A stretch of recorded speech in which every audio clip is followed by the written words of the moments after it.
Então vamos começar aí então, né? Vamos lá, vamos lá. Carlos Corrêa, mais uma live da Lira Chinesa, nessa quinta, 6 de agosto de 2020. Nosso convidado de hoje, o Eduardo Vict Antunes. É Vict ou é Vice? Aí você escreve Vixe, mas fala Vicky, como se fosse... Vic. Ah, nenhum dos dois. Vicky. É, Eduardo Vic Antunes. exato. Você quer que eu te apresente, Eduardo? Você se apresenta?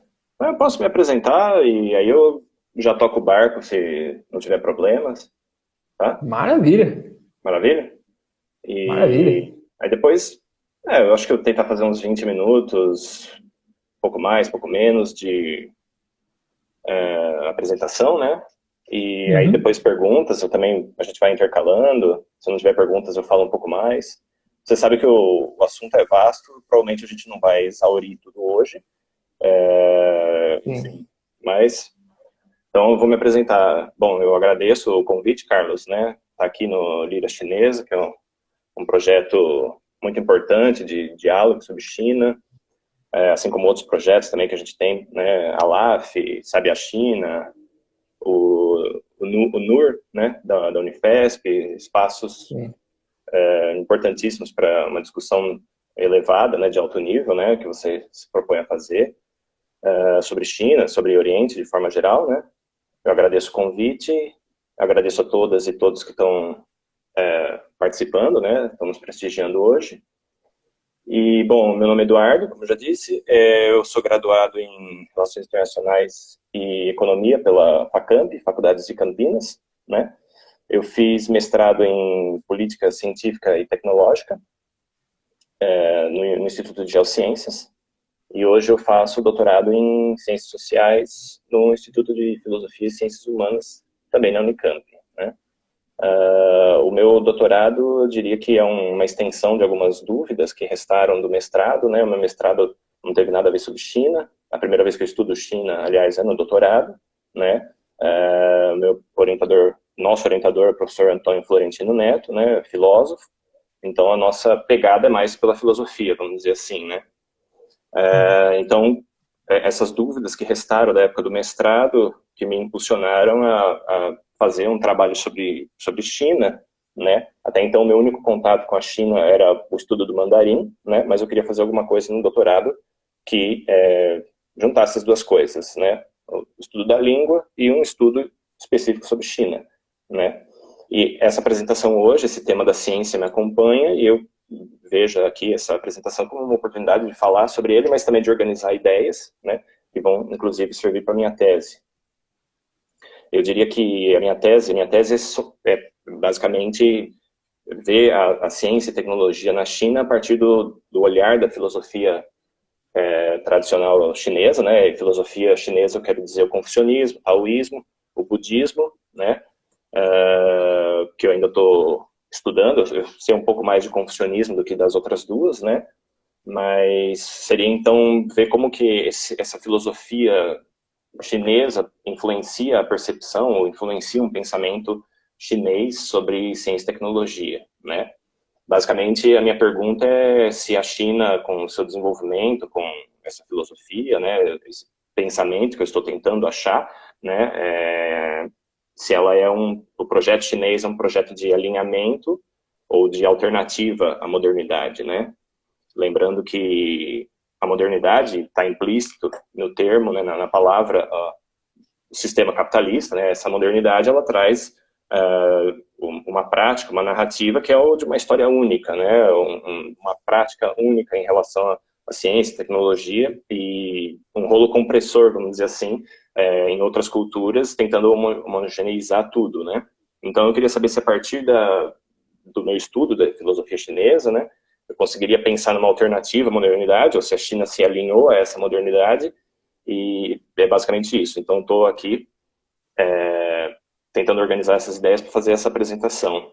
Mas eu acho que para não começar tão assim, né, já num tema, o tema é complexo, o tema é vasto, sim, mas é melhor, digamos, dar um passo atrás, né, e digamos, contextualizar, né, a questão do surgimento mesmo da sinologia como matéria, e aí desenvolver o argumento pouco a pouco, até onde eu consegui, para situar melhor e também organizar melhor a minha apresentação, né? Eu diria que, então, a sinologia, né, esse campo europeu, né, criado no século XVIII para o século XIX, né, que para estudar a China, ela é fruto de vários eventos, né, que foram acontecendo nesse decorrer, nesse último quarto do século XVIII e todo o século XIX, né, transformando a percepção europeia a respeito da China de uma percepção positiva, que nós chamamos de um período da sinofilia, né, uma abordagem positiva em relação à China, né, no momento em que os filósofos iluministas viam a China como uma civilização, se não em igual nível à europeia, mas muito próxima, e, claro, um interesse político também, né? A gente vê isso, a Nishang fala isso, a historiadora, né? Fala disso, um interesse, digamos, político de você ter a China como um símbolo, né? De uma sociedade, de uma civilização tão desenvolvida quanto a europeia, mas que havia chegado lá sem a opressão religiosa que o pensamento iluminista tentava combater, né? Então, existe esse momento positivo, né, de filósofos como Voltaire, Leibniz, Wolff, falando coisas positivas sobre a China, né? E os interessados sobre isso podem ler, por exemplo, escritos de Leibniz sobre a China, né, que você tem toda a correspondência do Leibniz, é um livro muito bom, muito instrutivo, bem legal, né, a discussão do Leibniz junto aos jesuítas que estavam na China na época, né? E também o nosso colega Rogério, que nos assiste, acabou de escrever um artigo para Modernos e Contemporâneos, né, uma revista de filosofia do IFISH, que, aliás, eu recomendo fortemente que vocês leiam o artigo, que vocês constantemente recorram a Modernos e Contemporâneos. Toda edição geralmente traz alguma coisa sobre China, né, algum artigo, alguma tradução, alguma coisa de interesse, né? Então, existe esse momento positivo, né, da Europa vendo positivamente a China, mas depois alguns eventos vão acontecendo, como, por exemplo, a expulsão dos jesuítas, né? Isso já foi falado aqui, acho que naquela live com o Mateus, né, se não me engano, né? A questão da querela dos ritos, né, como a Igreja Católica foi intransigente na China, cometeu o mesmo erro que havia cometido 100 anos antes no Japão, foi eventualmente a relação entre a Igreja Católica e a China azedou e os jesuítas acabaram sendo expulsos depois de quase 200 anos de missão, né? No Japão, o processo de expulsão dos jesuítas foi mais rápido e mais sangrento, eu diria, né? Na China foi um pouco mais demorado e talvez mais cordial, né? Enfim, mas eventualmente eles acabaram sendo expulsos e esse é um primeiro evento que começa a alterar a percepção dos europeus sobre a China de uma sinofilia para uma sinofobia, né? Um momento em que, então, passa-se a ter intelectuais europeus, né? Muitos deles alemães, né? Onde depois seria a Alemanha, né? Não existia a Alemanha ainda, mas intelectuais que mudaram, então, essa percepção e iam falar coisas extremamente preconceituosas sobre a China, né? Como o Herder, por exemplo, que fala a China é uma múmia embalsamada, ela não tem história, né? É uma sociedade despótica, onde a única pessoa livre é o déspota, então não existe um sujeito histórico, né? Ou como o Hegel, né? O Hegel tinha, digamos, opiniões extremamente preconceituosas sobre a China, né? Falando que os chineses tinham um pensamento infantil, eles não conseguiam fazer abstrações, era uma sociedade onde a trapaça ocorria livremente, eles não se importavam com serem descobertos trapaceando uns aos outros, porque não tinha problema.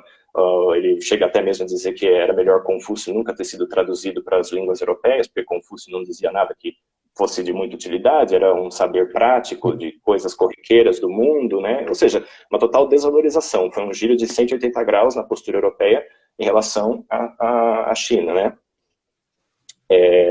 Então, esse evento dos jesuítas sendo expulsos e depois da profissionalização da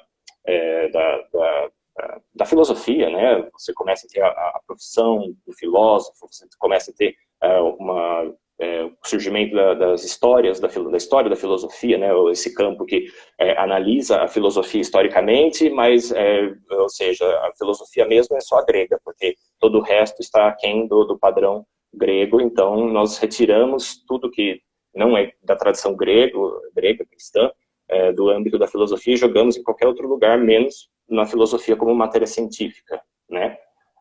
E também, claro, depois, no século XIX, uma sucessão de derrotas bélicas da China, né?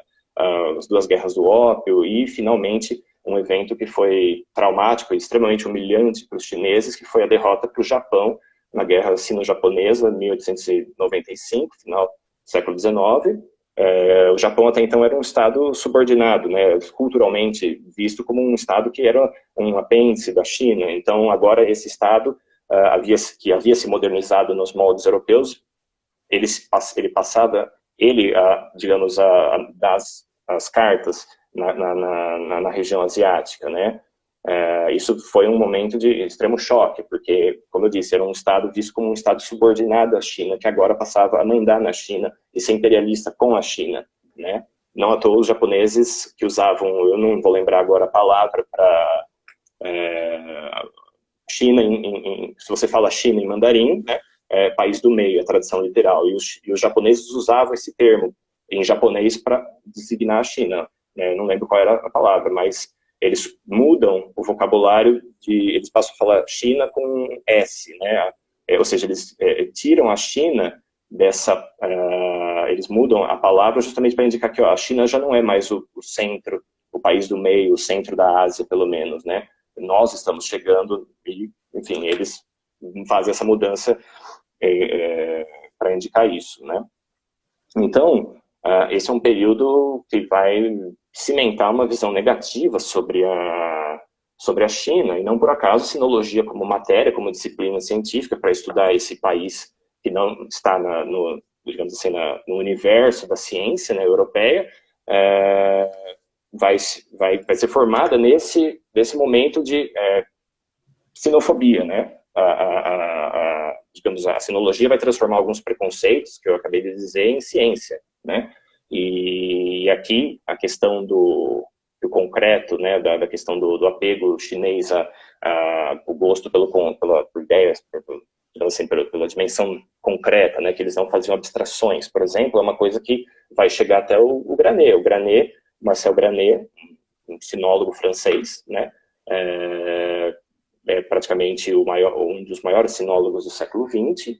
Eu diria que ele reinou sem contestações pela primeira metade do século XX, né? Ele tem uma grande obra chamada Pensamento Chinês, de 1934, que, enfim, é uma obra influente até hoje, né?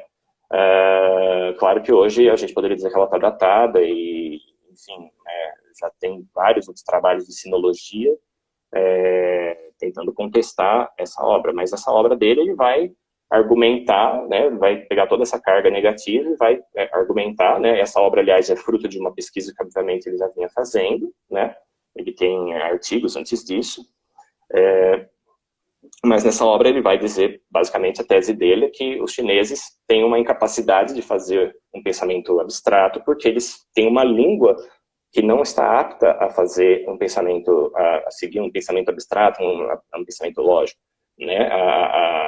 A língua chinesa, do jeito que ela é construída, ela está, no argumento dele, né? Está voltada para expressar coisas concretas, né? Experiências concretas da vida, e as frases não têm sintaxe, seria um ritmo a gosto do falante, né? Então, não há também uma lógica nas frases. A questão do concreto, por exemplo, quando a nossa língua nos força a abstrair, quando a gente fala qualquer coisa, nós somos forçados a abstrair. A gente fala casa, a gente tem que pensar, a gente abstrai uma casa, mas os chineses, perdão, bati sem querer, os chineses, eles têm uma linguagem de ideogramas, então eles têm um ideograma que é uma casa, então eles olham para o ideograma e eles não precisam nem abstrair, portanto eles não desenvolveriam um pensamento abstrato. E qual é o problema? Se você não desenvolve um pensamento abstrato, né, se você só fica no concreto e no específico, né, você não estaria apto a desenvolver uma ciência, né? Você estaria alienado do universo científico. Portanto, e o Granet chegava a fazer essa receita, né? Ele tem um artigo de exatos 100 anos atrás, 1920, algumas particularidades sobre a língua e o pensamento chineses, se não me engano, é esse o título, né, traduzindo, acho que esse artigo nem foi traduzido para o português. Digamos assim, a receita deles era que os chineses deveriam mudar a língua para que ela mudar a língua para que ela pudesse ter regras sintáticas, ter abstração, ou seja, criar uma nova língua, né? Ele fala até em nova língua, né? E, portanto, a partir daí estarem aptos olha, agora eles conseguem pensar abstratamente, né? Eles conseguem formular conceitos, né? Se eu não penso de forma abstrata, eu não tenho acesso a conceitos, mas sem conceitos eu também não tenho acesso à ciência. Então, era necessário, a receita dele era, mudem a sua língua, né? Senão vocês vão estar sempre aí, alienados da modernidade europeia, da modernidade ocidental, né? Eu tenho a ligeira impressão, né, eu soube, agora eu não lembro, já faz um certo tempo, né, dizem que o Mao Tse Tung tinha uma ideia de exterminar o caractere chinês. Não sei se foi você ou o Rogério que me contaram isso, né? Eu não lembro, já faz um tempo, né? A ideia do Mao Tse Tung, o Mao Tse Tung também tinha sua ânsia de modernizar a China, né? Enfim, pelos meios dele, né? Enfim, uma discussão que sai um pouco aqui da nossa, né? Mas ele tinha essa ideia de que vamos acabar com a linguagem do ideograma e vamos ficar só no pinyin, ou seja, na romanização, né? O chinês seria, portanto, só o pinyin, né? Isso me soa um pouco, pelo menos, como uma inspiração do Granet, que talvez tenha chego a ele, né? Ou seja, vamos acabar com esse elemento do concreto na nossa língua para a gente conseguir, a partir daí, ter uma nova língua e adentrar na modernidade, né? Enfim, ou seja, o livro do Granet, esse Pensamento Chinês, é um livro muito importante, mas ele é um livro que ele permite pensar a China até certo ponto, porque ele vai sempre colocar esses obstáculos a você entender a China como um projeto viável de modernidade, ou como eu estou tentando fazer, de superação da modernidade, né? E ele também dizia uma outra coisa que por exemplo, no campo da matemática, né? Originalmente eu queria fazer uma apresentação aqui sobre matemática, mas achei melhor fazer uma apresentação mais geral sobre ciência, né? Mas a matemática é um outro locus onde ele aplica as suas ideias, né? Sobre o gosto dos chineses pelo concreto, ou seja, os chineses, a relação dos chineses com a matemática seria de uma matemática usada para problemas práticos, né? Quando muito. Claro que ele sabe que grandes obras foram feitas na China, precisou de matemática, mas o que ele está querendo dizer é assim, como os chineses não abstraem, eles não têm o gosto da matemática pela matemática, uma geometria pura, por exemplo. Então, eles vão só usar a matemática para problemas práticos do dia a dia. Ou seja, a matemática aplicada a coisas concretas, novamente, problemas muito específicos, né? E outra coisa que ele fala, né, ele tem um capítulo nesse livro do pensamento chinês, que é um capítulo de umas 90 páginas, se bem me lembro, meio enfadonho, inclusive, né, mas uma leitura necessária porque você vê que é um capítulo que ele fala sobre números, ele não fala sobre matemática na China, é uma diferença qualitativa, né, para ele não há matemática na China, a relação dos chineses é com os números, e o capítulo é praticamente um grande tratado de numerologia, né? Ele é basicamente os chineses usando os números não para fazer cálculos, mas para para representar coisas do mundo, né? Para trazer os números trazendo ideias, trazendo representações do mundo concreto, né? Então, por exemplo, ele tem essa história que fecha o capítulo, é uma historinha que eu sempre gosto de contar, né? Você tem um general que queria ir para o combate, né? Mas ele estava indeciso, na verdade, né? eu acho, não sei se você sabe dessa história, talvez, acho que você sabe, né, mas enfim, e ele está indeciso se vai ou não para a guerra, e ele precisa consultar seus generais, e ele consulta os generais. Aí 8 generais são a favor de irem para o combate, e 3 são contra. E, para nossa surpresa, o general decide aceitar a decisão, a opinião dos 3, né, que são minoria. Por quê? Porque 8 é um número que, ok, formou uma maioria, mas o 3 representaria traria essa noção de unanimidade, né? O 3 como simbólico da unanimidade. Então, isso é mais forte, esse emblema, essa ideia da unidade, da unanimidade, desculpe, faz com que o general não ataque, né? Enfim, claro que o Granier comete, ele, por alguma razão que eu nunca compreendi, ele simplesmente ignora o estudo de um livro que seria importantíssimo, inclusive para desbancar a tese dele, sobre o gosto dos chineses pelo concreto, né, a incapacidade dos chineses para abstração, né. É um clássico da matemática, intitulado Os 9 Capítulos da Arte Matemática, né. Esse livro é um livro que ele não é como se ele tivesse desaparecido e depois reencontrado, né? Eu sinceramente não entendo porque o Granet o ignorou, né? Mas o fato é que esse livro já tem uns 2000 anos de existência e lá pelo século VII ele foi transformado em manual para a Universidade Imperial. Então ele é um livro que a burocracia, né, chinesa tinha acesso até o fim dos exames, né, um pouco antes da República, né. Esse livro ele foi alvo de um estudo bem amplo, né, de sinólogos há alguns anos atrás, né. Karine Scheimla é uma sinóloga francesa, e Guo Shuchuan é um professor de matemática chinês. Os dois fizeram uma tradução nova, né, acho que a coisa mais recente sobre essa obra que existe, né. Acho que nunca foi traduzido, está em francês, né, também, né, infelizmente. Mas o fato é que o trabalho da Karine Scheimla sobre este livro demonstra que ali o que se encontra são enunciados matemáticos, né, são 246, se não me falha a memória, problemas matemáticos, mas problemas matemáticos dos mais variados tipos, né, não só para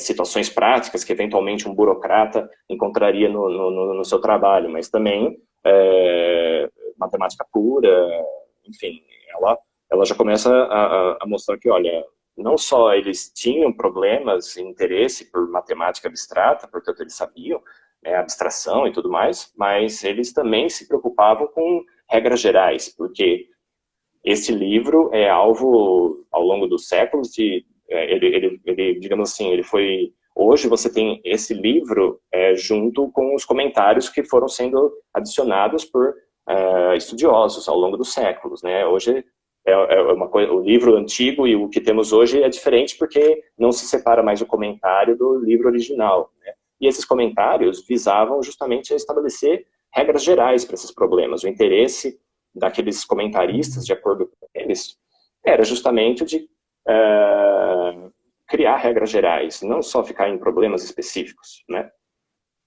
Não só ficar em coisas práticas do dia a dia, ou um problema, ou uma solução matemática que resolvesse um problema apenas, e não... Né? A ideia era solucionar o maior número de problemas possível, com uma regra geral, né? Ou seja, você tem esses elementos, a Karine Scheimla é um prisma, né, que vai começando a ruir a ideia do Granet, as ideias, né, do Granet, né? Mas a Karine Scheimla, ela está mais no nosso tempo, ela é viva ainda, né, enfim, ambos são, né, mas as ideias do Granet, eu diria que eu gosto de chamar de sinologia clássica, né? O Granet tem essa sinologia que foi fruto desse momento de uma visão negativa sobre a China, né? Eu diria que a partir dos anos 50, né, com o nosso conhecido Joseph Needham, né, que aí sim, né, a gente comentando até aí no Líder Chinesa, né, na minha opinião, eu concordo, é o maior sinólogo de todos os tempos até hoje, né? Acho que não chegou alguém para desbancá-lo, né? O Joseph Needham, eu acho que se eu tivesse que colocar uma data exata, um marco para o fim, né, o momento que a sinologia clássica começou a enfrentar resistência, né, de outras concepções sobre China, seria a publicação no meados dos anos 50, né, acho que 54, se não me falha a memória, do Science and Civilization in China, né, Ciência e Civilização na China, que é esse trabalho enorme, né, heróico do Joseph Needham, não só dele, de também convidados, né, tomos são vários tomos, né, vários livros a respeito dos mais variados temas sobre China, né, ciência, agricultura, a questão da matemática, ou até mesmo filosofia, né, ele vai abordar a China de muitos prismas, né, e trazendo informações e um novo olhar sobre a China, né. Ele tem também outros livros importantes, né, mas o fato é que esse Science Civilization é um primeiro pontapé, né, e basicamente o que a gente pode ver nos livros dele, né, é a ideia de que, olha, a China, muito do que o Ocidente hoje, né, mostra como dele, né, ele descobriu, ele inventou, na verdade já tinha sido inventado e descoberto, seja pelos chineses ou por outros povos que hoje os europeus, os ocidentais, de forma geral, menosprezam como primitivos ou alienados do desenvolvimento científico, né. Então, claro, a gente conhece a história da pólvora, a história do papel, né, do compasso, né, mas aí ele cita uma lista enorme de outras invenções que tinham sido desenvolvidas na China, como, por exemplo, a imprensa, né, a gente associa a questão da prensa, aliás, né, com o Gutenberg, mas já tinha, séculos antes, sido inventada na China, né.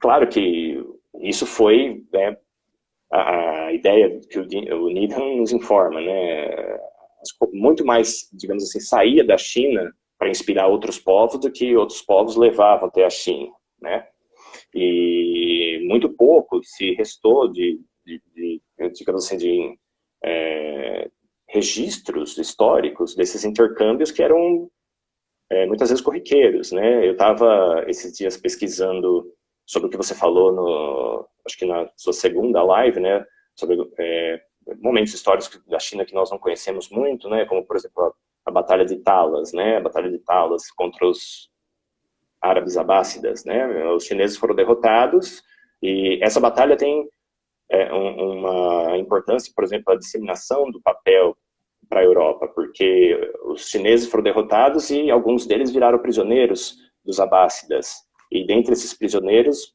havia produtores de papel que ensinaram os árabes que já estavam na Península Ibérica e isso fez com que o papel chegasse até a Europa, né? Ou seja, não foi um intercâmbio planejado, né? Na maioria das vezes não era, né?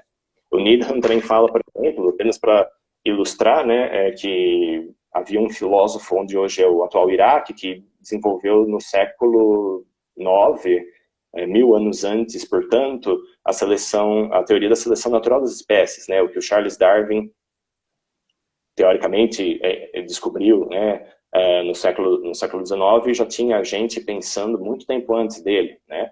Isso são exemplos desses intercâmbios, né.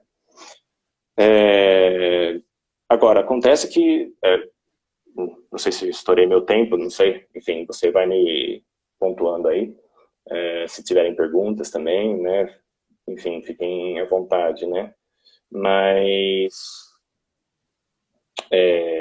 o Needham, no entanto, o que me incomoda um pouco é que ainda com ele traz essa ideia de que os chineses estão um passo abaixo do pensamento científico europeu por uma razão, de acordo com o Needham, dos chineses ainda estarem apegados a concepções medievais, vamos dizer assim, né, como ele chama, né? Então, por exemplo, né, ele chama de ele acha que a ideia dele é que o Yin Yang, né, esse conceito que a Júlia, né, lá na primeira live, né, enfim, fez uma explicação bem ampla, né, para ele, aquilo é um conceito místico, né? Se há uma coisa que eu acho que deve ser feita, é que a gente abandone totalmente a ideia do que o Yang é um conceito místico, né? Isso. O Yang é uma chave de interpretação do universo, pelo olhar chinês, né? A própria Robin Wang fala do Yang como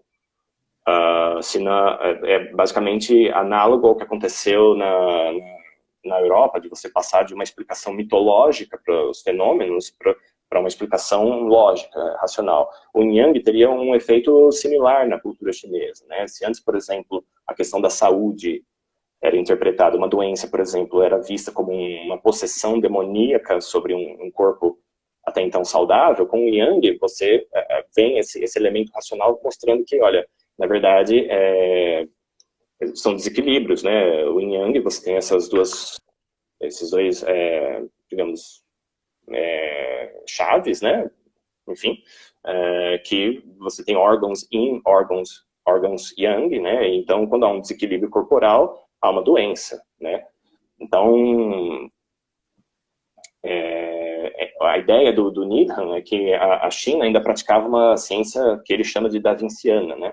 Uma ciência que não tinha feito o que a Europa fez de criar hipóteses matemáticas, né?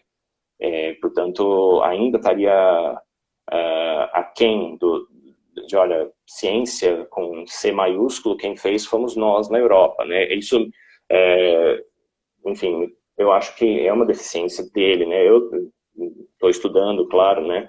Por enquanto eu tenho essa impressão sobre esse assunto, né? Eu acho que muito do que se fala sobre China, né, lembrando aqui um outro sinólogo, né, o Nathan Sivin, também ainda vivo, né, sinólogo norte-americano, né, cai naquilo que ele chama das duas falácias, né. Você tem a falácia da condição necessária, a falácia do fator inibidor, né. E basicamente é dizer que os traços, os aspectos da cultura chinesa impediriam a China de adentrar no campo científico, e tudo aquilo que a China não tinha, todos os elementos que, portanto, a gente associa à civilização europeia, era o que ele teria sido necessário para a China se desenvolver, né, como entrar na modernidade, né. Agora, enfim, isso, a ideia do Sivin é que talvez, né, você veja, né, o que havia de tecnologia na China foi para a Europa, e isso ajudou muito a Europa a fazer a Renascença, depois o Iluminismo. Sem as tecnologias que vieram da China, a Europa teria tido um caminho muito mais difícil de fazer a sua revolução científica e digamos assim, criar a modernidade, né? Agora, cada civilização tem uma relação específica com ciência e tecnologia. Então, o argumento do Sivin é o de que talvez a China tenha feito a sua revolução científica, né?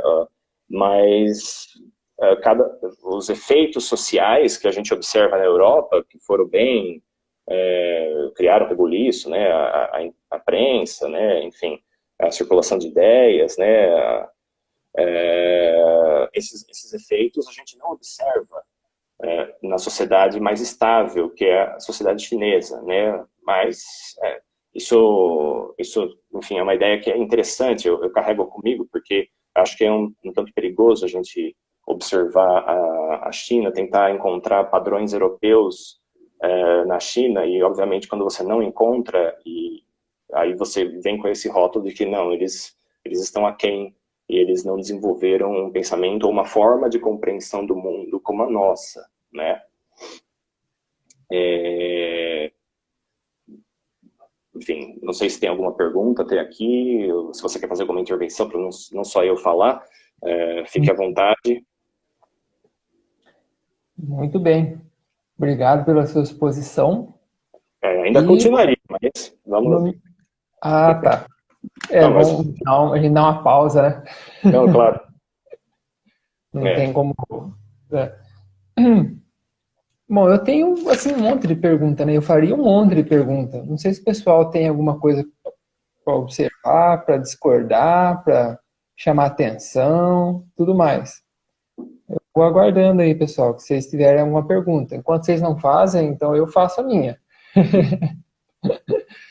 Eu vou começar com uma perguntinha, assim, é que a gente tá, assim, com uns 20 minutinhos, a gente tem, mais ou Nossa, menos. falei tudo isso. Desculpe, falei demais. Por exemplo, uma coisa por exemplo, o Granet, você falou no Granet, né? Por que Uhum, será que o Granet ignorou, por exemplo, os 9 capítulos? uhum, Os 9 capítulos, eles são uma produção, assim, de quando? Eles são de antes da dinastia Qin, né? Ali por volta do século 3 antes da nossa era, né? Ou uhum, antes, século 3 antes de Cristo, para quem sim, usa uhum, essa datação do antes de Cristo, depois de Cristo. uhum, Ou os 9 capítulos, eles são uma produção pós-Qin, né? Pós-dinastia Han, já nos primeiros séculos da nossa era. Eu pergunto isso porque o Granet, ele considerava que a China, não sei se você concorda comigo também, né? Que é uma leitura que eu faço do pensamento chinês, né? O qual que a gente está discutindo um pouco mais e, assim, uhum. sem entrar tanto no outro que você citou também, porque senão o pessoal não limita um pouco o acesso do pessoal também, né? Esse está em português, mas, enfim. Ali ele diz que a China, você saber qual que é a China verdadeira, a China de verdade mesmo, você tem que ir lá na antiguidade, né? Uhum, Antes dos Qin. Depois uhum, dos Qin, o que uhum. tem assim é uma degeneração da China. A China só vai se degenerando cada vez mais e aquilo lá não é mais China, é uma China piorzinha ali. Então, Sim, como é que você vê isso daí, então, para ele ignorar um texto desse? sim. De fato, ele se apoia muito no clássico da poesia, né? Nas análises da língua chinesa que ele faz, Ah, né? tá. Como você acabou de comentar, né? Ele realmente ele diz, né? Naquele artigo que eu falei de 1920, né? Que ele precisa realmente pegar o que era a língua chinesa original para ele fazer o traçado, fazer o trabalho dele, né? Tanto que o Granet ele faz uma obra sobre uma civilização chinesa, né? Ou seja, uma coisa que está parada no tempo, né? Ele não pensa além disso, tanto que ele também não cita missões jesuítas, não cita nada, né? De fato, ele tinha essa pegada, né? Agora, a datação dos 9 capítulos é alvo de debates, né? Alguns acreditam que é do século I antes de Cristo. Assim, a ideia é que ele foi feito entre o século I antes de Cristo e o século I depois de Cristo, né? Portanto, ele já era dinastia Han, se eu não estou enganado, né? Seria isso, talvez, né? Se, enfim, talvez de fato ele ignore porque o recorte que ele faz é um recorte bem draconiano, né? Ele volta às raízes, ele volta às raízes, mas também pensa que a China, né, permanece aquilo e só, né? É uma forma de Uhum. interpretar, né? E o livro dele é um livro bom, é um livro difícil de se ler, mas é um livro bom, né? Só que acho que o nosso trabalho é tentar pensar além dele, né? Que é o que a gente Uhum. faz. Então, de fato, por conta dessa datação, talvez aí você agora trouxe luz para por que ele não pegou, né? Eu lembro que ele pega um Uhum. outro livro de matemática, muito brevemente, eu esqueci o nome agora, né? Mas, e obviamente também não vou lembrar de qual período era aquele livro, mas os 9 capítulos ele não cita nenhuma vez, então talvez essa Uhum. seja a explicação mesmo, né? Sim. Bom, para não Hum, esticar muito a conversa, a gente tem o problema de fontes que talvez ele não tivesse tido acesso ou não, que é, por exemplo, o caso do próprio Hegel, né? O Hegel teve acesso a X fontes e uhum, fez tal afirmação. Depois ele teve outro acesso a outras fontes e mudou a afirmação. sim, Então, além de outras coisas aí também que a gente poderia questionar aí com o Granet, né? sim, Enfim, assim, sim, né, aquela visão meio essencialista da China, que a gente vê o é, François Julian recuperando lá na frente. Mas, uhum. assim, né, pausemos aqui. Eu vou para a pergunta do Márcio aqui. Aí o Márcio pergunta o seguinte: a relação da ciência com a ascensão da burguesia no Ocidente é diferente do processo chinês, em que a unidade do Estado prevalece sobre a estrutura dos reinos combatentes, de certo modo prevalecente no Ocidente, dividido em nações rivais? Sim, não, eu acho que estou entendendo o que ele está querendo dizer, né? Tá.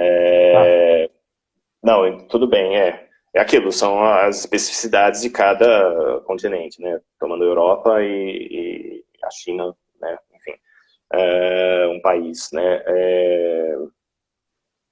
Eu acho que uma coisa que me veio na cabeça é que a realidade europeia ao longo dos séculos é uma realidade de guerras entre os países ali, né? Uma rivalidade e uma opressão religiosa também.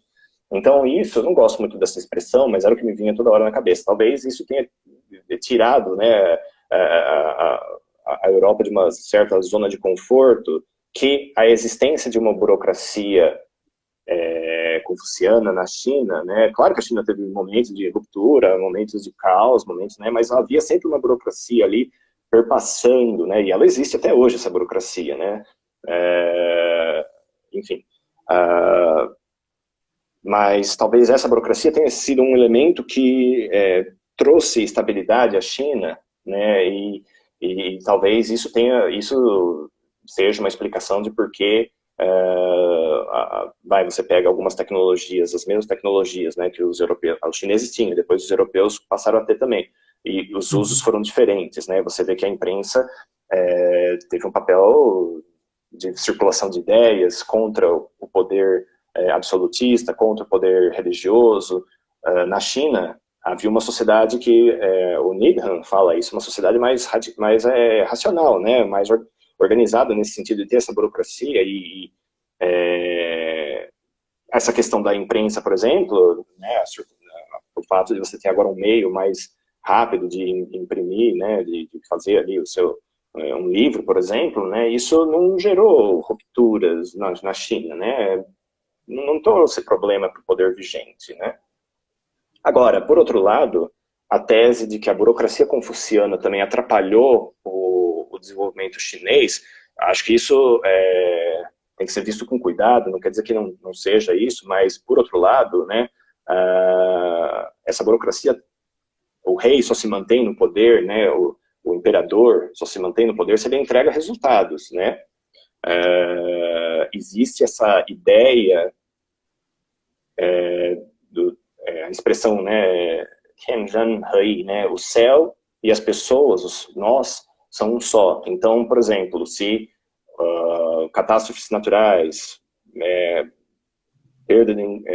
batalhas que você perca, né, tudo isso indica uma moral do imperador que está começando digamos, a enfraquecer, né? Ou seja, catástrofes naturais, eventos que a gente não associaria a uma pessoa, existe essa conexão na cultura chinesa de você ver que, olha, se a gente está acontecendo tudo isso de ruim, é porque a moral do imperador está enfraquecendo, talvez seja a hora de trocá-lo, né? Essa burocracia confuciana, obviamente ciente disso, ela seria sempre, pelo que eu raciocino, pelo menos, é que, olha, o interesse dela, eu acho que, se não me engano, o Needham fala isso também, mas agora eu não tenho certeza, né? O interesse dela seria mostrar resultados, então seria aplicar tecnologia para você ter produtividade no campo, por exemplo, né, para não ter problemas com a colheita, né, porque um dos principais sinais, uma das principais coisas que afetam a China são inundações ou secas e fome, né, então isso repercute no imperador, né, então essa burocracia teria, a princípio, um interesse de você ter desenvolvimento científico e tecnológico, né? Ela traz uma estabilidade, mas não quer dizer que essa estabilidade seja um engessamento. Eu, pelo menos, vejo assim, né?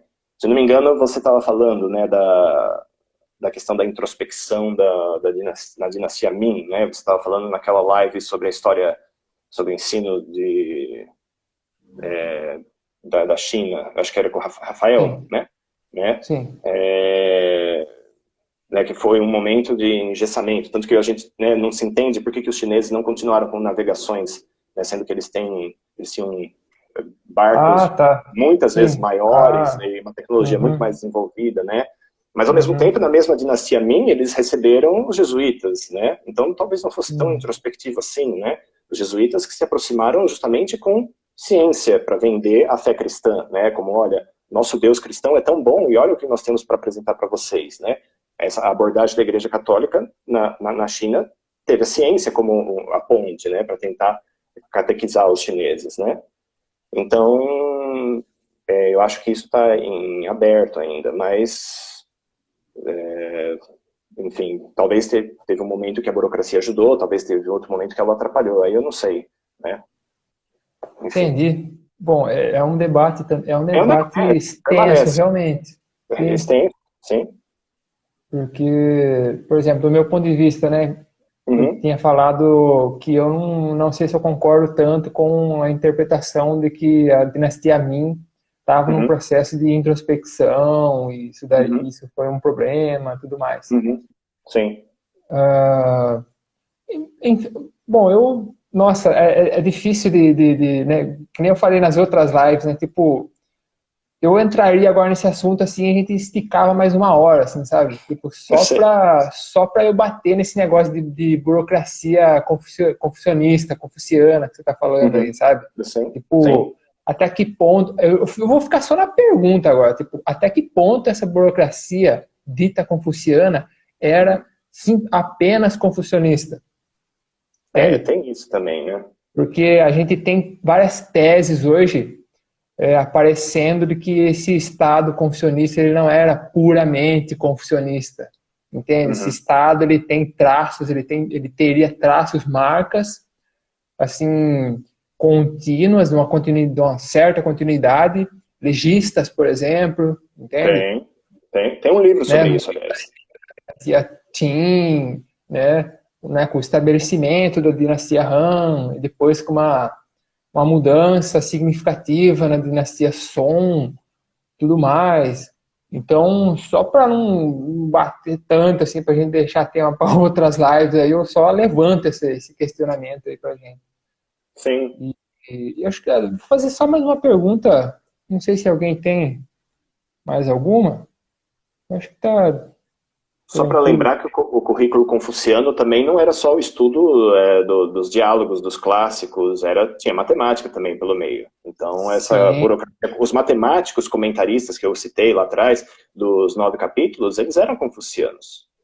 Eles tinham treinamento, concurso público era aprender os clássicos, né? Então, e acho que tem um livro, eu esqueci o autor, é um livro, eu posso até depois passar o link, The Confucian Legalist State, eu acho, esse é o título, né, que o autor ele vai desenvolver essa tese do Estado chinês ser marcado por essa tensão, né, entre os confucianos e os legalistas, né? Sim, eu acho que é o Tin Xinjiao. Isso, exato. Isso. Eu queria ler esse livro, mas ainda não chegou o momento. É uma tese interessante também, né? Assim, apesar de que vamos dizer assim, a base teórica dele, para mim, não dá, sabe? Mas, assim, a abordagem dele, os padrões que ele vai levantando, né, que ele vai dizendo, né, os padrões da história chinesa, isso me é interessante. Bom, um desses padrões que ele levanta, inclusive, assim, assim, a gente podia esticar o assunto só com só nesse assunto nosso aí da ciência e tudo mais, né? Mas o que a gente podia... A gente tem aí uns 5 minutinhos ainda. Eu não sei se eu faço a pergunta ou se você faz alguma outra coisa que você queira falar que você tenha esquecido ou não. Se você quer fazer a pergunta, a única coisa que eu ia propor, a reflexão que eu gostaria de fazer, que eu não cheguei a fazer, se a gente poderia começar a analisar a questão da ciência por conceitos da filosofia chinesa, como, por exemplo, o Yin Yang, né? Eu não cheguei no Yin Yang ainda, né? Mas eu vou deixar, então, isso jogado, né, para aqueles, né? quiserem pensar, enfim, né, lembrando também que existe um componente não só de um pensamento analítico na filosofia chinesa, mas também um pensamento intuitivo, né?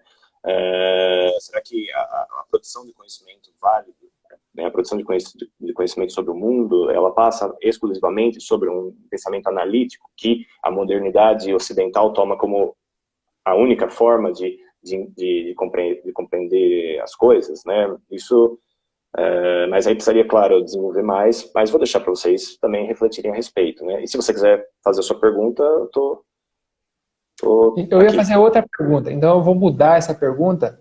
Ali só porque eu ia fazer uma pergunta, hein? O que foi? Apareceu. É? Aqui, o Márcio pergunta. Não sei se está no assunto, mas a relação do marxismo com o desenvolvimento da ciência na China é um tema relevante? Eu acredito que sim, né? É um projeto de modernização. Eu sinceramente, eu não sei falar muito a respeito disso, né? Eu tô muito focado na questão do pensamento a partir dessas, né, desses ramos, né, o confucionismo, o taoísmo, o budismo, né, sobre o desenvolvimento na China. Mas o que eu acho é que a China e o marxismo está no meio disso, né, a partir do momento que chega, a China toma consciência de que, olha, putz, né, não somos mais o centro do mundo porque sofremos todas essas derrotas e tudo mais. Então vem uma ideia, né, de que é preciso adaptar a tecnologia ocidental e juntar a tecnologia ocidental com a mentalidade chinesa, tentando manter a tradição filosófica chinesa, né? O problema disso, e eu acho que o marxismo está incluído nisso, porque os problemas da modernidade a gente já vê desde o Mao Tse-tung, como, por exemplo, a destruição do meio ambiente, né? O problema é que a China aborde a questão da ciência e da técnica como uma questão meramente instrumental, né? E na presente data, né, eu, enfim, estou sendo influenciado por coisas que eu li, né? Mas que a China se torne, em vez de ser uma alternativa, que a China se torne um novo centro dispersor dessa modernidade, ao invés de tentar resgatar conceitos da sua filosofia para propor uma nova narrativa, né? Infelizmente, mais coisas sobre o marxismo eu não vou saber falar, mas basicamente existe esse debate, né, sobre quais os rumos da China, né? Enfim. Sobre a minha resposta rápida para o Márcio é a seguinte. Tem um livro chamado The Horizon of the Modernity. Dá uma lida nesse livro aí que você vai... Lá tem uma baita discussão sobre marxismo e ciência na China. Interessante essa questão, o Márcio pergunta. Interessante essa questão de se há uma concepção chinesa de ciência distinta da ocidental. Pois é, né? Eu não, assim, do meu ponto de vista, eu não perguntaria assim, né? Se existe ou não o conceito na China de ciência. A minha pergunta seria qual é o conceito chinês de filosofia, de ciência. Sim. Outra coisa também sobre marxismo e ciência na China, acho que acompanhar o que o Fan Yonlan, por exemplo, escreveu, discutiu no começo do século XX, acho que dá uma bom pontapé aí, para depois passar por outro pessoal aí. Sim, eu agradeço a dica. Bom, eu acho que a gente está com o tempo no máximo aqui. O tempo já acabou. A gente, esse tema no marxismo a gente pode discutir em outra live, né? Tá? Claro, né? Temos aí. Bom, acho que dá pra gente ficar por aqui. Hoje a gente vai ter que ficar por aqui. A gente vai ter que dar um pause, né? Por enquanto é isso. Bom, legal. Vou agradecer aí. Valeu, Eduardo. Eu agradeço, Carlos. Obrigado pelo convite. Uma mensagem final para a turma aí? Eu agradeço pelo convite, mais uma vez, a oportunidade de estar aqui. E precisando das ordens, e para todos, né, obrigado por nos prestigiar, e em tempos de pandemia já sabem, né? Se possível, fiquem em casa e se cuidem. É isso aí. A gente se encontra de novo. Maravilha. Até a Obrigado. próxima, Até pessoal. mais. Tudo de bom. Valeu. Até mais, Abraço. Eduardo. Obrigado. Tudo de bom.